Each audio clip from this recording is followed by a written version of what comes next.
Chapter 6. Captain Sparrow Sails Again. Jack sat in a corner of a crowded bar in Tortuga. His feet were on a table, and his compass was in his hand. Gibbs was finding Jack's 99 souls. He promised an exciting life on the Black Pearl to a line of hopeful sailors. Because they were in Tortuga, every man was old and sick. "I have one arm and a bad leg," an old sailor told Gibbs. "We can use you," Gibbs replied. After a few more interviews, he walked over to Jack. "How many?" Jack asked, looking up. "With those 4, Gibbs said unhappily. "We have 4. Gibbs was worried. "I don't want anything to happen to me," he added quickly. "I'm not making any promises," Jack said. He didn't like promises.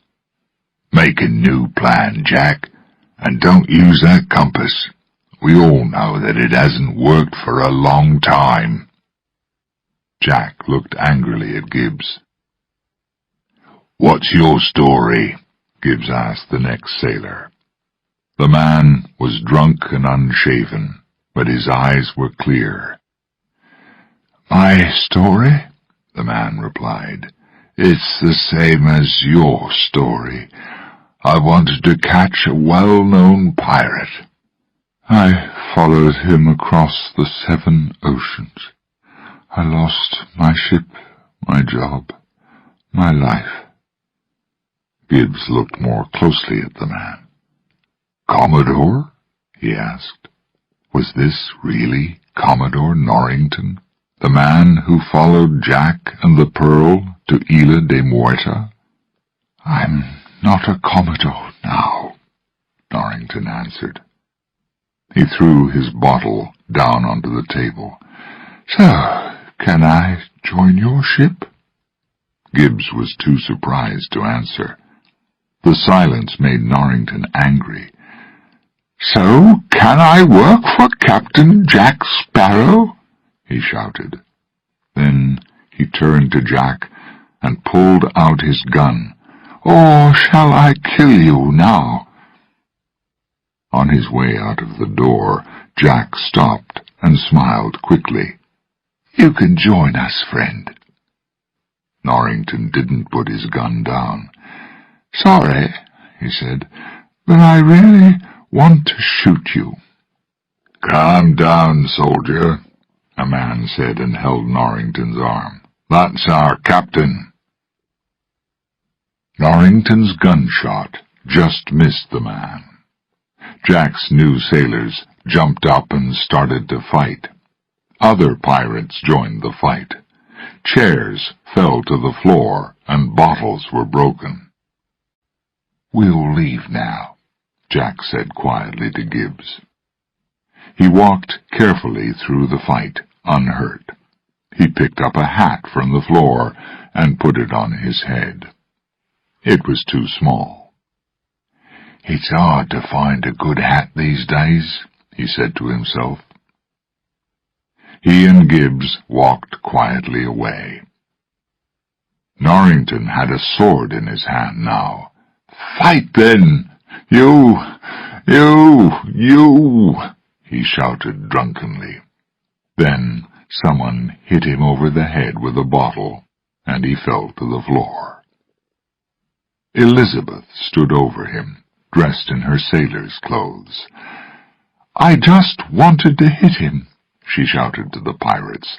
"Now throw him out of the bar, and we'll have a drink." Then, as the pirates shouted their agreement, she looked carefully at the man on the floor. "I don't believe it," she said quietly. "James Norrington, what has the world done to you?" She helped him to his feet, and they walked slowly toward the port. Suddenly they were standing in front of Jack.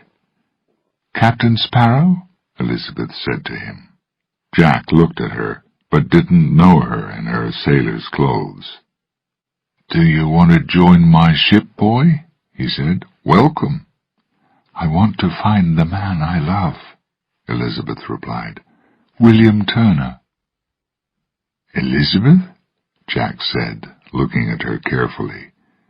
"You don't look good in those clothes, you know." "Jack," Elizabeth said, "I know that Will followed you. Where is he?" "Oh, I'm really sorry, but Will has joined Davy Jones's ship." "Davy Jones?" Elizabeth repeated. "Oh, please," Norrington laughed. "The captain of the Flying Dutchman, a ship that takes dead men from this world to the next?" "Correct," Jack said. He looked closely at Norrington. "I know you. Commodore, you look terrible, friend. Why are you here?" "I joined your ship," Norrington replied. "Jack," Elizabeth said, "I want to find Will." Jack pulled his black beard. "Are you sure?" he asked. "Is that what you really want?" "Of course," Elizabeth answered. "Do you know how I can save him?" "Well," Jack began slowly, "there is a chest of unknown size.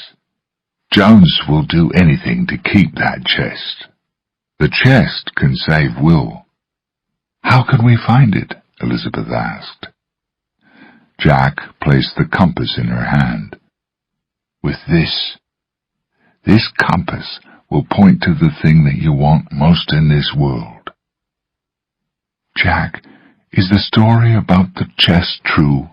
Elizabeth asked. "Every word is true, love.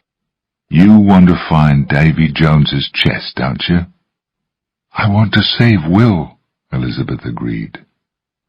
Jack opened the compass in her hand and looked at it. He turned to Gibbs. "We go that way," he shouted, and pointed toward the ocean. Chapter 7. A Very Important Game.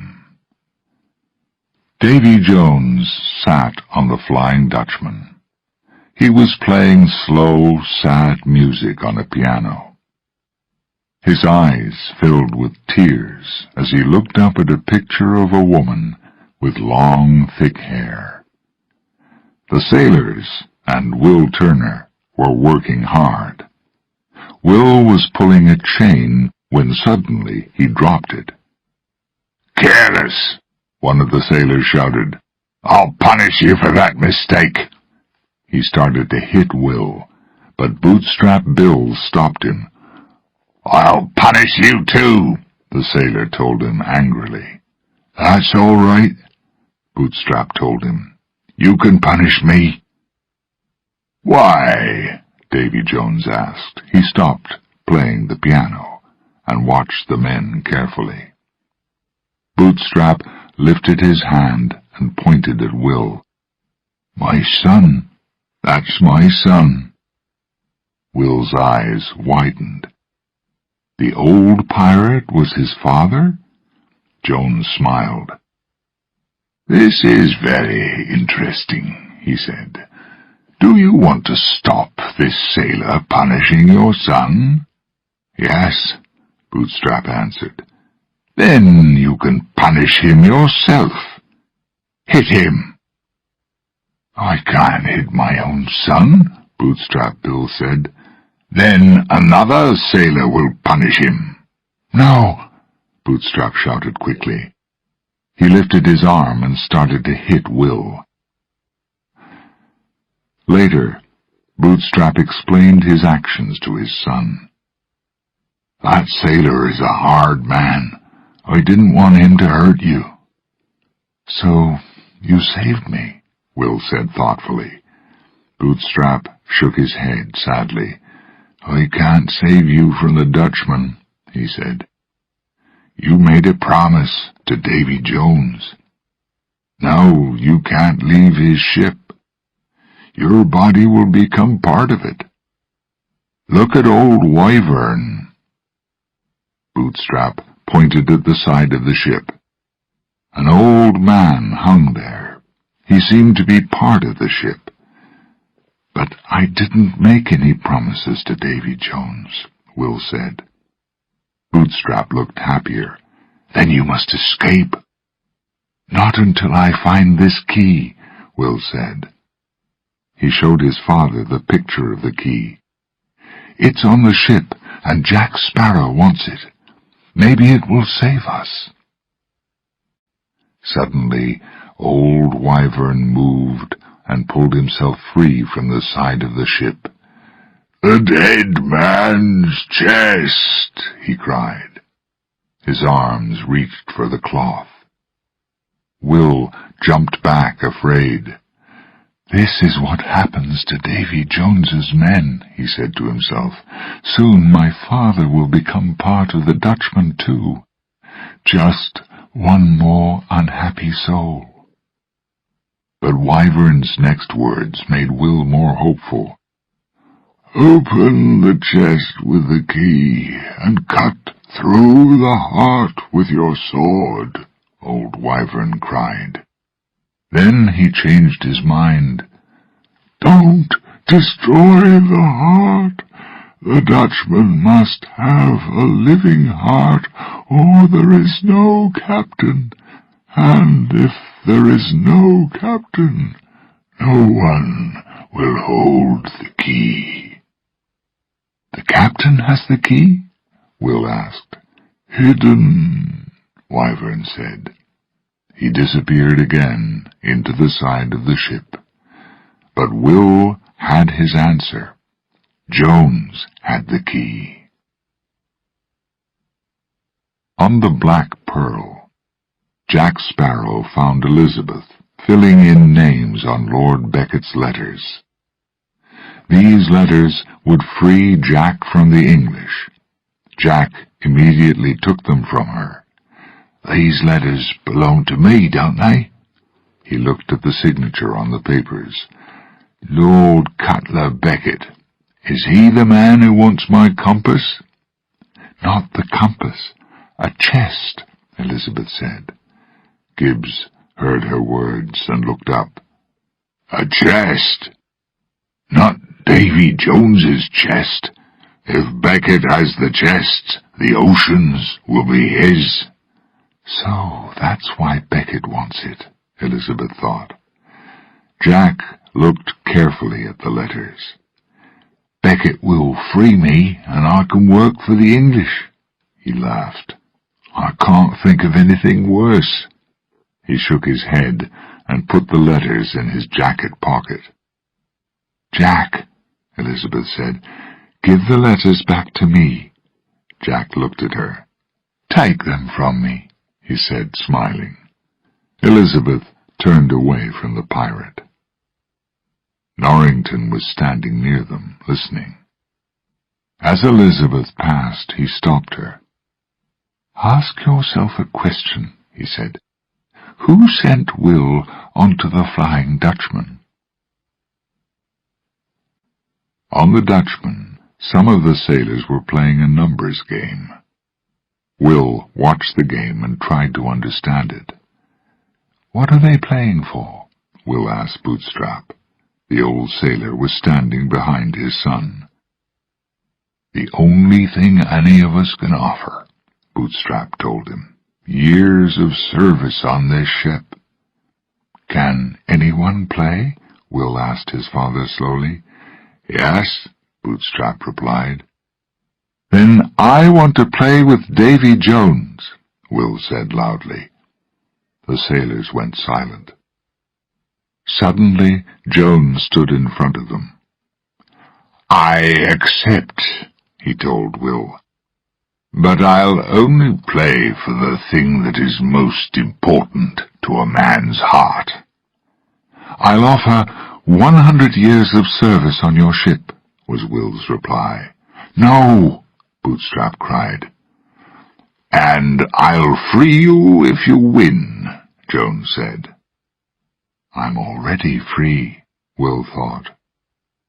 He didn't know about Jack's trick. "No, "I want you to free my father," he said. "I agree," Jones answered. He sat down opposite Will. "You're a crazy young man," Jones said. "You want to get married, and you will get married, to this ship." They began to play. Will won the first game. His father was free, but Will wanted more. "Another game," he said suddenly, to the surprise of the sailors. "You can't win again, son," Jones said, and stood up. Will smiled. "Then why are you walking away?" he asked. Jones looked very angry. "What will you play for?" he asked, and sat down again. "My soul," Will answered.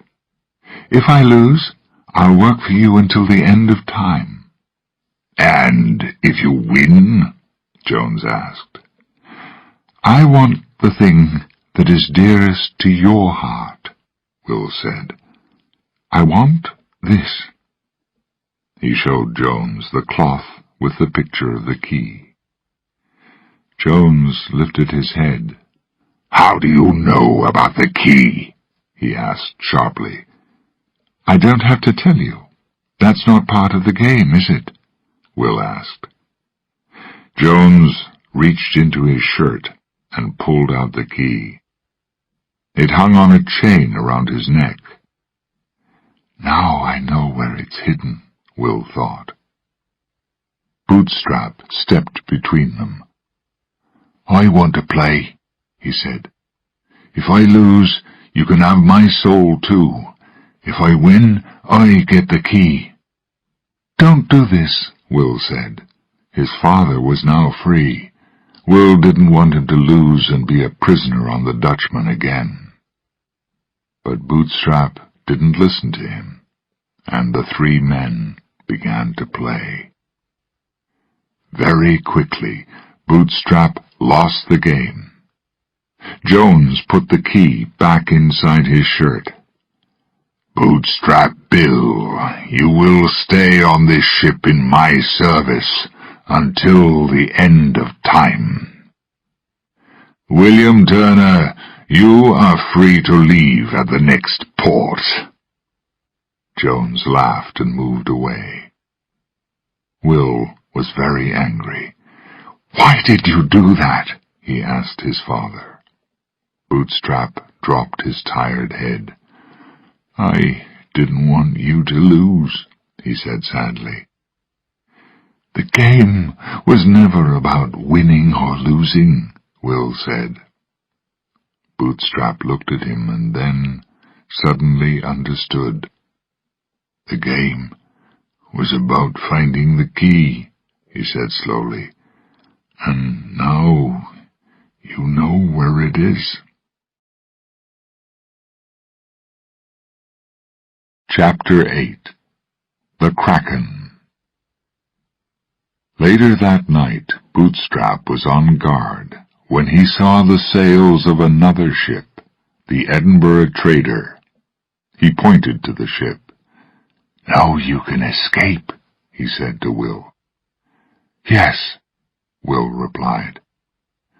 "But first I want to get the key." He moved toward the captain's room and quietly went inside. Jones was asleep. Will took a step closer. Pushing away Jones's beard, he reached for the key. Quickly he pulled it off its chain. Will left the room and ran back to Bootstrap. "Is the ship still there?" he asked. His eyes searched the ocean for the Edinburgh trader. "Yes," Bootstrap said. "I've prepared a rowing boat for you, but you must hurry." Will was very sad to leave his father. "Come with me," he said, as he climbed over the side of the Dutchman. "I'm part of the ship now, Will. I can't leave." "Take this," Bootstrap said.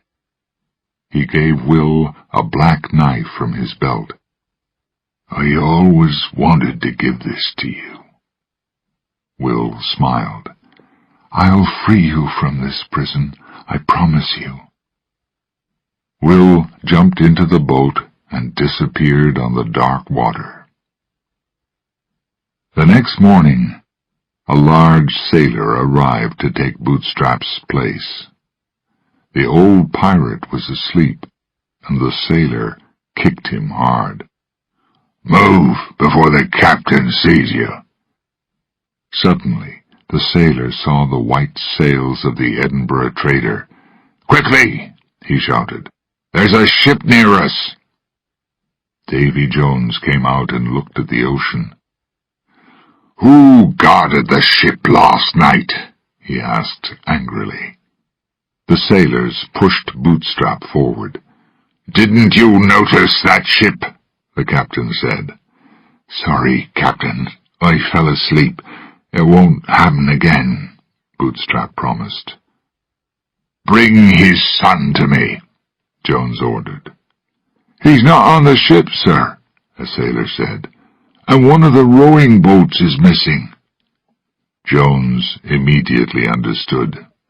He looked at Bootstrap, and the pirate's face went pale with fear. Jones thought for a minute, and then pulled the chain from under his shirt. The key was gone. "Only one person could plan to steal my key. Jack Sparrow!" he shouted. "Captain Jack Sparrow!"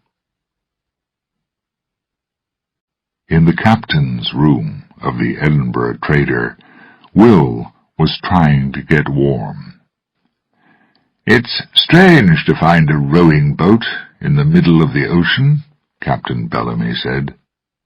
"Just sail the ship away quickly," Will replied. "You have to hurry." A sailor suddenly ran into the room. "Captain, we've seen a ship." "What color are her sails?" Bellamy asked. "She's not using her sails, sir," the sailor replied. "Pirates," Bellamy said. Will ran out of the room and climbed the mast. "It's the Dutchman," he shouted. "We're all going to die." The Edinburgh trader stopped moving. "What happened?" one of the sailors asked. "We've hit something," another sailor answered. Captain Bellamy looked into the ocean, but could see nothing. "Move the ship's wheel left, then right, then left again," he ordered. The sailors followed his orders without success, then turned back to their captain. "What can we do now?" one of them asked. But Bellamy wasn't there. The sailors looked out toward the ocean. A large monster was holding the captain in its hand. It lifted Bellamy high into the air, and then pulled him down into the water. "Kraken!" the sailors shouted. The Kraken killed the captain, then came back for the ship. It broke the ship into 2 pieces and pulled it down into the ocean. A few minutes later, 6 men were on their knees on the Flying Dutchman. "Where is the sun?" Jones asked, looking closely at the line of sailors. "And where is the key?" "We can't find them," Mackes answered. "Maybe the ocean took him." "I am the ocean!" Jones shouted angrily. "Throw these men off the ship!" His men threw the sailors from the Edinburgh trader into the water. "The chest isn't safe," Jones said. "Bootstrap's son has the key, and he's working with Jack Sparrow. We're going to Ila Cruz." "He won't find the chest," a sailor said. "He knew about the key, didn't he?" Jones shouted. "He mustn't find the heart. I must reach Isla Cruz before Will or Jack arrives." Below the Dutchman, holding onto the side of the ship, Will heard Jones's words. "Now I know where the chest is hidden," he said to himself. "The Dutchman will take me there, and the key is in my pocket." Jack was going toward the same island on the Black Pearl. His compass in Elizabeth's hand was now working again, but Elizabeth didn't seem to be very happy. "Elizabeth, are you okay?" Jack asked. "I understand women. I know that something is troubling you." "I wanted to be married by now," Elizabeth said sadly. She moved away, but Jack followed her. "You know, I'm a ship's captain. I can marry you here and now." "No, thank you," Elizabeth said. She wanted to marry Will, not Jack. "Why not?" he asked her, smiling.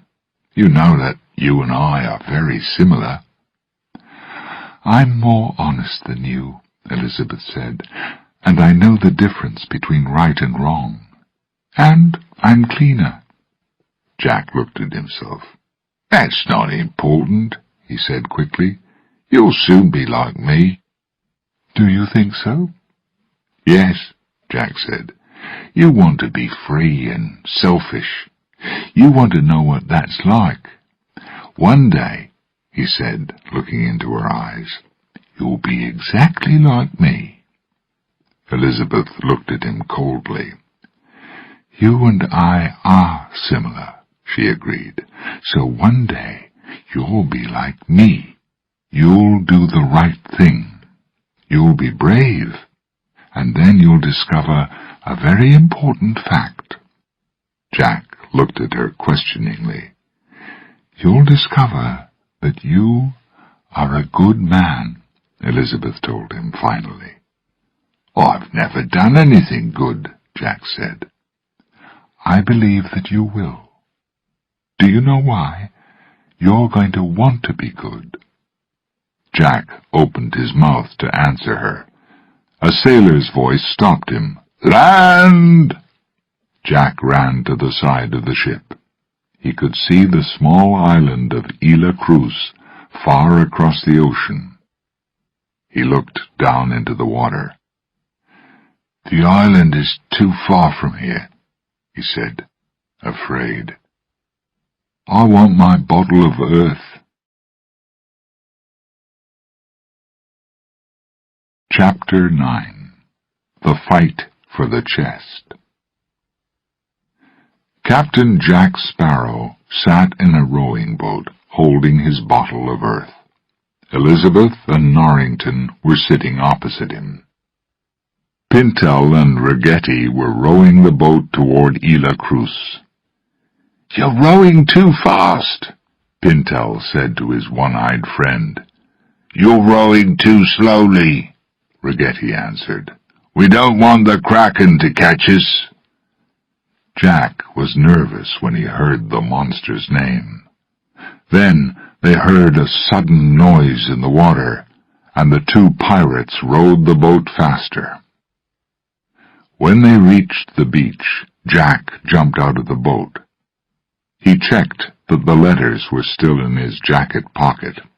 Then he placed the jacket and the bottle of earth at the end of the boat. "Guard the boat," he ordered Pintel and Rigetti. Jack put the compass into Elizabeth's hands, and they walked up the beach. Norrington followed them. They came to an old church. "Do people live here?" Norrington asked. "No," Elizabeth answered. "Do you know this place?"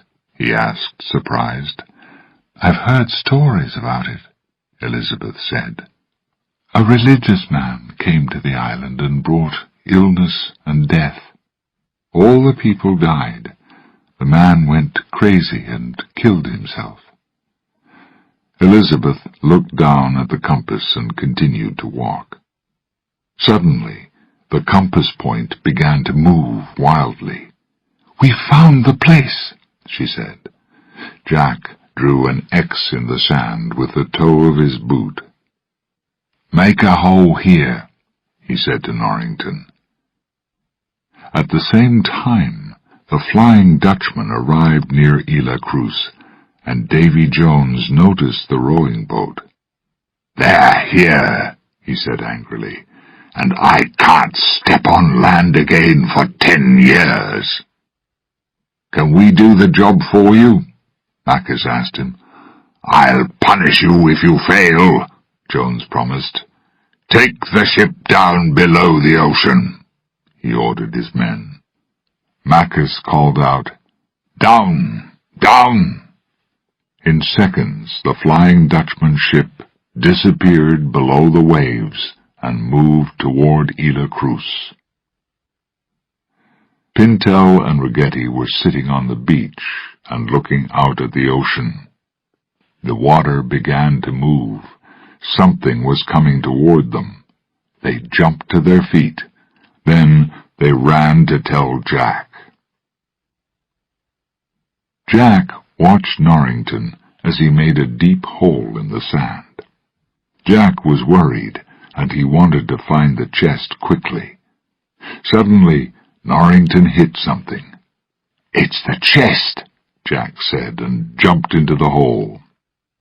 They lifted out the chest, and Jack quickly broke open the lock.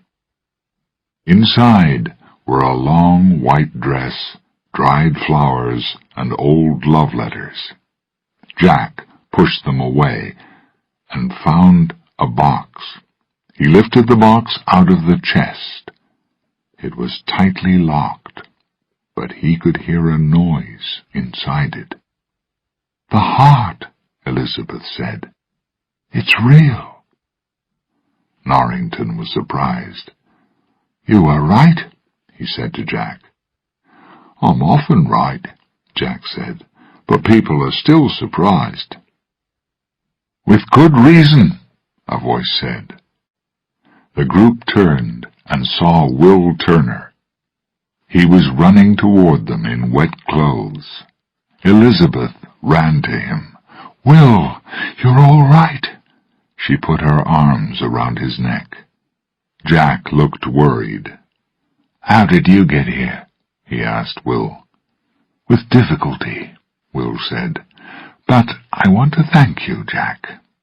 You tricked me onto that ship to pay Jones." "What?" Elizabeth said, looking at Jack. "And then I met my father." "That's okay," Jack said nervously. "Everything you said to me, every word was untrue?" Elizabeth said. She looked angrily at Jack. "Yes." Then the happy smile left Jack's face. Will was on his knees next to the chest. He held the key in one hand and his father's knife in the other. "What are you doing?" Jack asked. "I'm going to kill Jones," Will answered. In a second, Jack was pressing his sword against Will's neck. "You can't do that, William," Jack said. "Who will stop the Kraken if Jones is dead? Now, give me the key, please."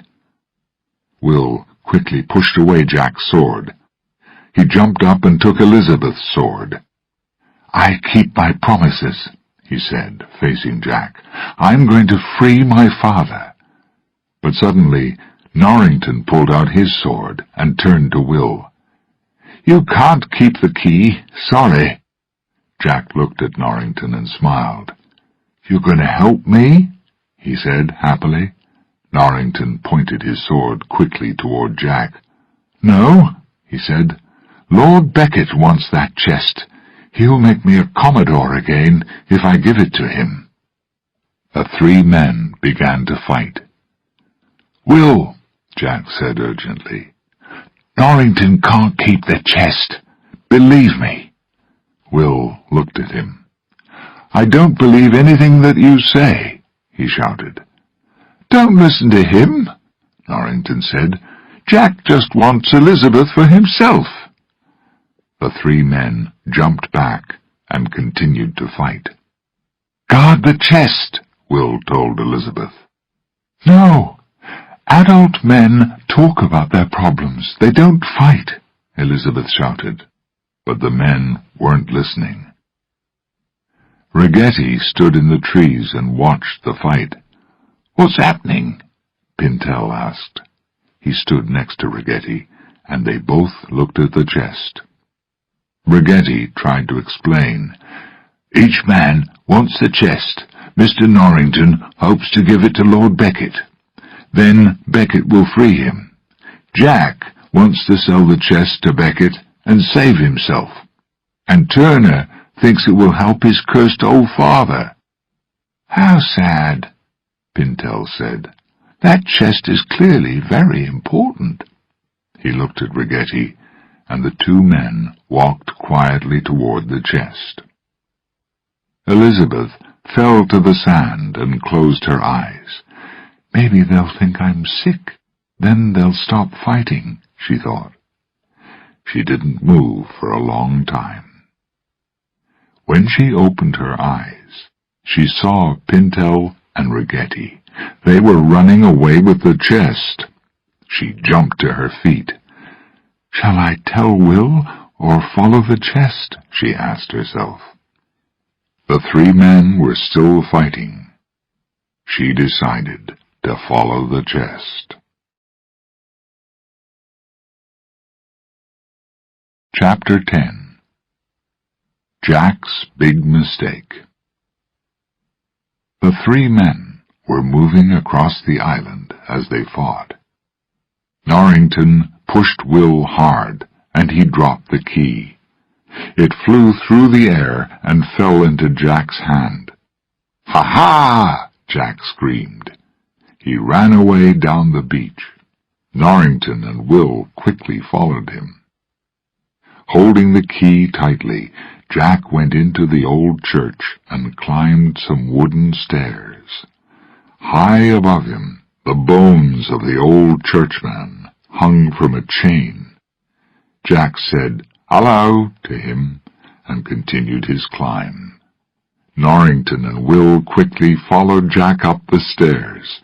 Norrington attacked Jack with his sword, but Jack stepped away. Norrington ran at him, took the key, and threw Jack down the stairs. As Jack fell, his hand found the dead churchman's chain. Jack and the churchman dropped down together. At the same time, Will, holding on to a second chain, was pulled up toward Norrington. As he passed the Commodore, he took the key. Then he ran out onto the church roof. On the beach, the water started to move again. Slowly, the heads of Jones's sailors came up out of the pale blue water. The men walked across the beach and stood next to the empty hole. Then they saw Will Turner step out onto the church roof.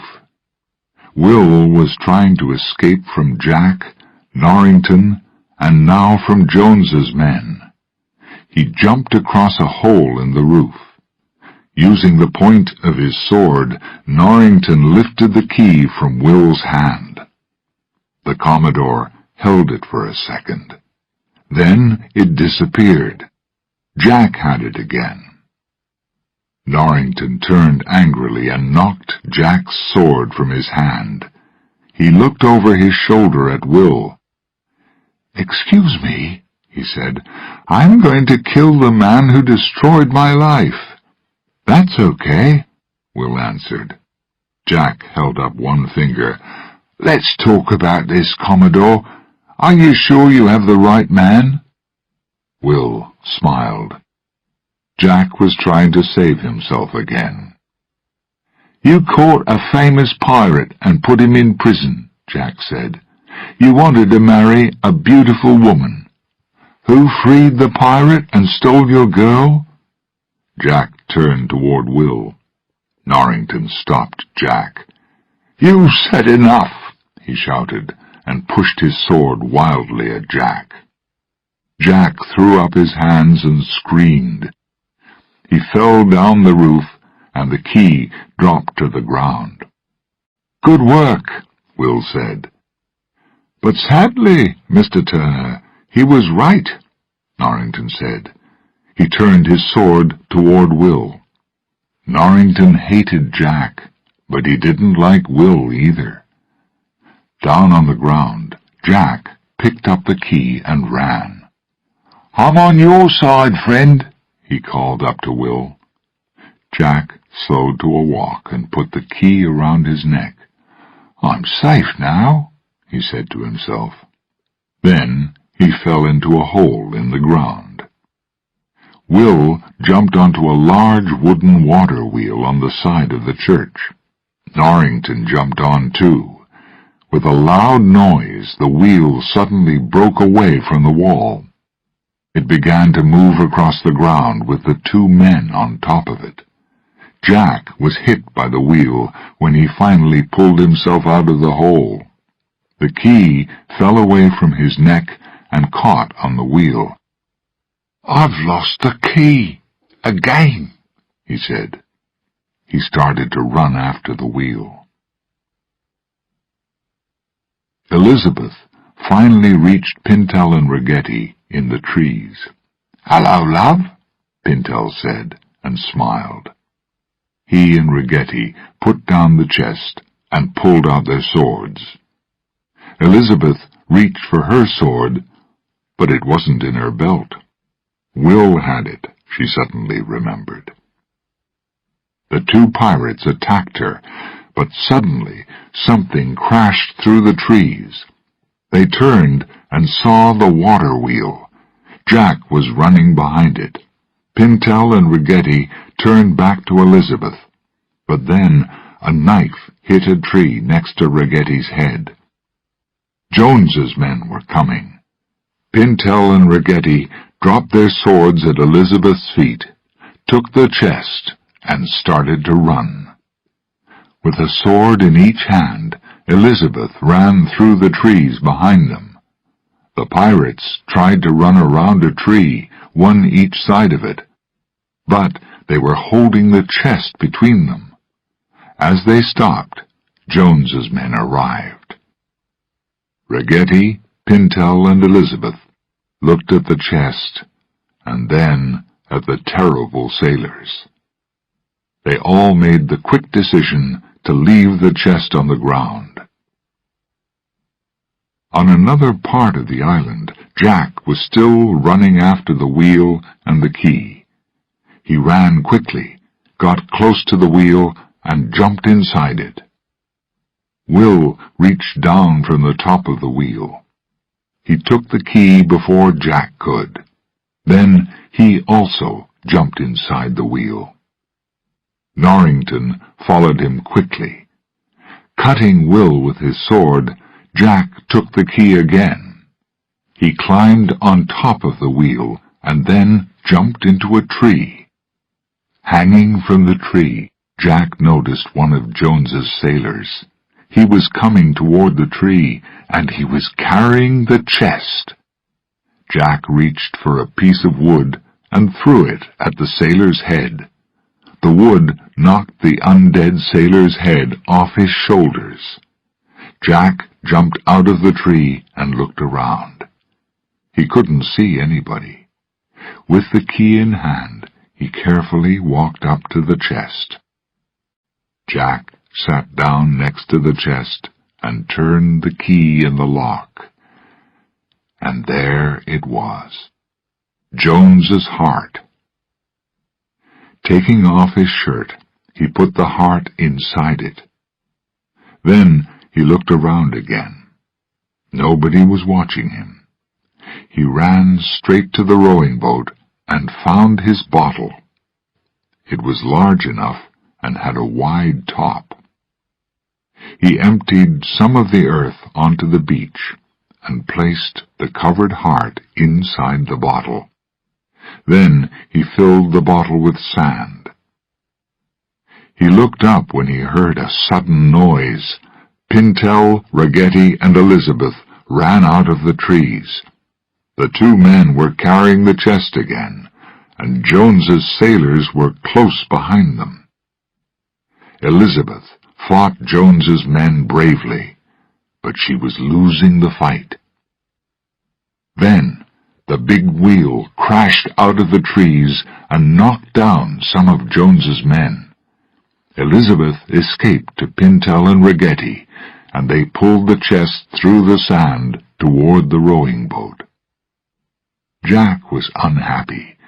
There were too many people on the beach. He put his bottle back into the end of the rowing boat and watched. The wheel finally stopped near the water, and Will and Norrington climbed out. Norrington fell into the rowing boat. He lifted his head, saw Jack's bottle, and reached toward it. Jack watched carefully.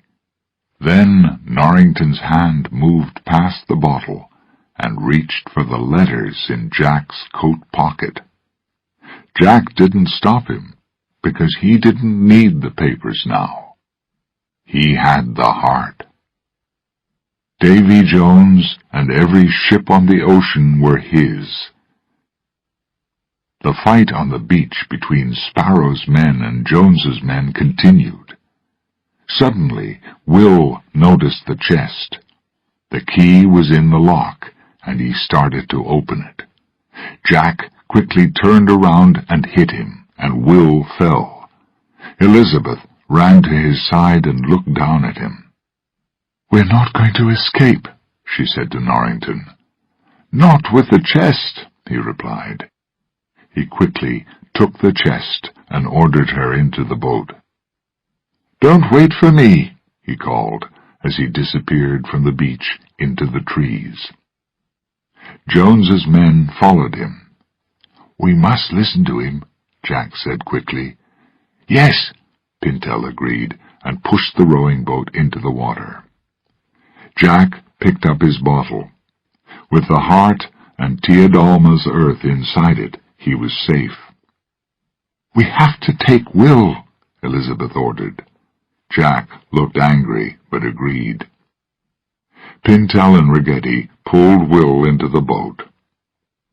Without another word, they left the island and Norrington behind. Chapter 11. The End of Captain Jack. Jack's men were soon back on the Black Pearl. Will slowly opened his eyes. "What happened to the chest?" he asked. "Norrington took it. Jones's men followed him," Elizabeth told him. Gibbs came and welcomed them all onto the ship. He was ready to sail. "Jack," he said, "we saw the Dutchman an hour ago. She was coming around the end of the island." "Was she?" Jack replied. He didn't seem worried. "The most dangerous ship on the ocean is too close to us," Gibbs called to the other sailors. "Pull up the sails." Jack felt no need to hurry. He sat down and held his bottle tightly to him. "Gibbs, is your mouth dry?" he asked. "Is your heart moving quickly in your chest?" "Yes," Gibbs answered. "I think you're afraid," Jack told him. "Well, aren't you afraid too?" Gibbs said. He didn't understand Jack. Where was the frightened captain of only a few hours before? Elizabeth walked across the ship to the two men. She agreed with Jack. "We're in no danger," she said to Gibbs. "I can't see any ships." She spoke too quickly.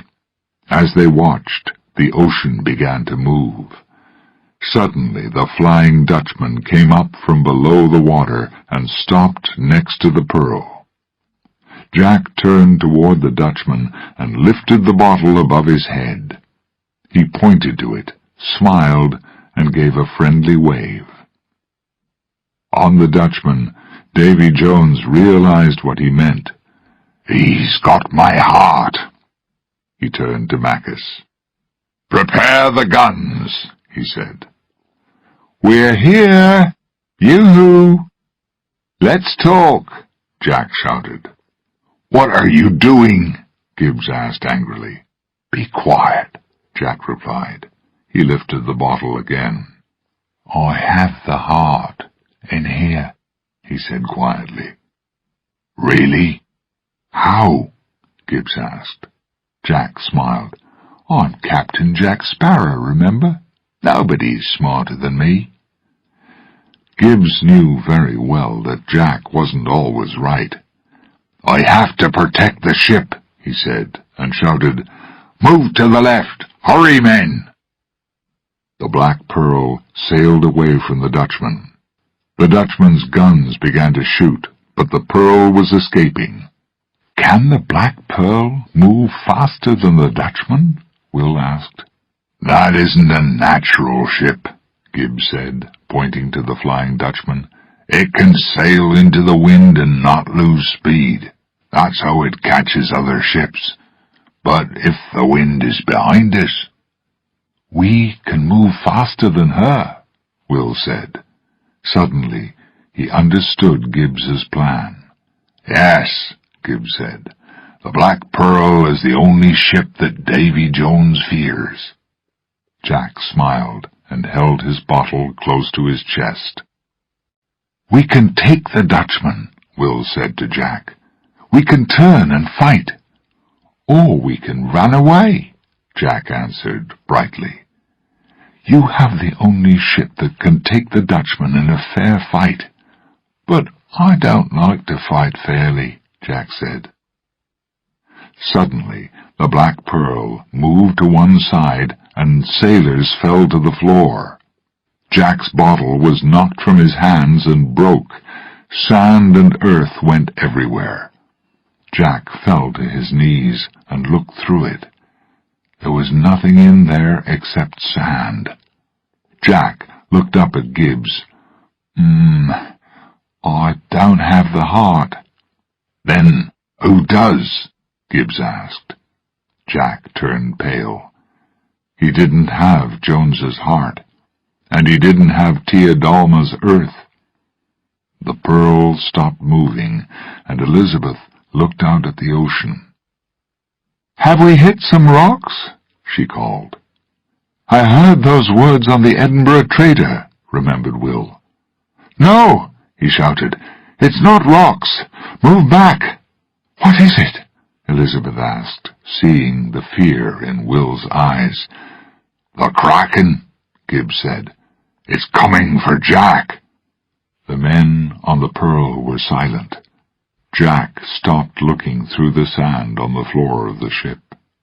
The heart wasn't there, and the black mark was on his hand again. Very quietly, Jack moved toward the end of the Pearl. None of his men saw him climb into a small boat. He rowed quickly away from his ship. The water around the Pearl began to move as, slowly, the Kraken came up out of the ocean. "Go to the guns!" Will shouted. "Protect the ship!" The pirates quickly prepared for the monster's attack. The Kraken's long arms moved onto the ship, but the guns were ready. Will ordered the men to shoot the monster. Badly hurt, the Kraken moved away. It broke all the ship's small rowing boats as it went down. "It will return!" Will shouted. Turning to Elizabeth, he said, "Get off the ship." "There are no boats," Elizabeth replied. "The Kraken destroyed all of them." "Not all of them." As the Kraken prepared to attack again, Jack rowed away more quickly. But something stopped his escape. When he looked down at his compass, it was pointing toward the Black Pearl and his men. Sadly, Jack began to row back again. On the Pearl, the Kraken was winning the fight. The pirates shot at it repeatedly, but they couldn't stop it. Elizabeth stood in the captain's room, with a gun in her shaking hands. She was very angry. "Jack has disappeared," she said to herself. "He's the person that the Kraken wants. He brought us into this mess." Then, as the Kraken's arms moved slowly through the windows toward her, she dropped the gun. She ran up to the top of the ship, and into Jack. He was back. "We have some time. Leave the ship," he ordered. "Can we really escape in a rowing boat?" Will asked. "We can return to the island. We can escape while the Kraken takes down the Pearl." Jack's eyes showed his sadness at the thought of the end of his ship. Will, Gibbs, and the other pirates went toward the rowing boat. "Thank you, Jack," Elizabeth said softly. She moved closer to him. "You came back. I always knew that you were a good man." She kissed the pirate, then stepped back slowly. There was a sharp noise. Jack looked down at his hands. "I've chained you to the side of the Pearl," Elizabeth explained. "The Kraken wants you, not the ship, and not us." "You're a great pirate," Jack said. Elizabeth looked at him for the last time and remembered so much and so many adventures. Then she ran off the ship and left Jack waiting. Slowly, the Kraken's arms moved onto the Pearl, and the monster's head moved toward Jack. Its mouth was open, and in its teeth was Jack's lost, much-loved hat. He took it out of the monster's mouth and placed it on his head. "Hello, monster," he said. From the rowing boat, the pirates of the Black Pearl watched the Kraken and Jack fight. Slowly, the terrible monster covered the ship with its body. Then it pulled the ship and Jack down below the waves. Davy Jones stood on the Flying Dutchman and smiled. "Jack Sparrow," he said happily, "now I have you." Jones was not the only person watching from the Dutchman. As Jack went down with the ship, Bootstrap Bill watched the water too.